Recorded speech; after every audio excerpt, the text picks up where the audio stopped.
Бисмилла кыздарым, калдарыңыз калай? Бүгүн сиздермен курам өтө карапайым, жасалууна 5 минут кететін осындай жоп-жумсак шай менен мощный кететін пирогдун рецептисимен бөлүшпөкчүмүн. Міндетті түрдө жасап көрүңүздөр.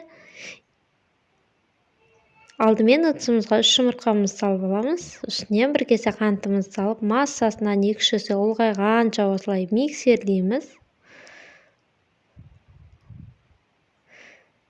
Енді үстүнөн 1 кесе осындай айранымызды және дәл осы кесемен жарты кесе суюк майымызды куюп, суюк массамыз толук аралашканча, биркелки болгончо және миксерлеп аламыз.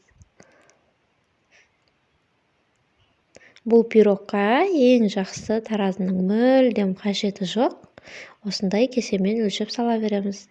Дәл осы кесемен 2 кесе un саламыз. Бәрін бір жерге салып жіберүүгө болмайды, осылай шашыратып салып чыгабыз. Экинчи кесени де дәл солай салып чыгабыз. Үстүнөн копсуткучубузду, яғни 1 пачка разрыхителибизди саламыз.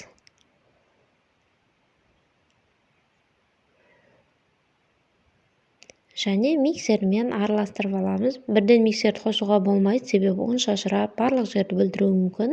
Сол үчүн алдымен унду шамалап аралаштырып аламыз осулай. Және осындай биркелки масса болгонго чейин миксерлеп чыгабыз.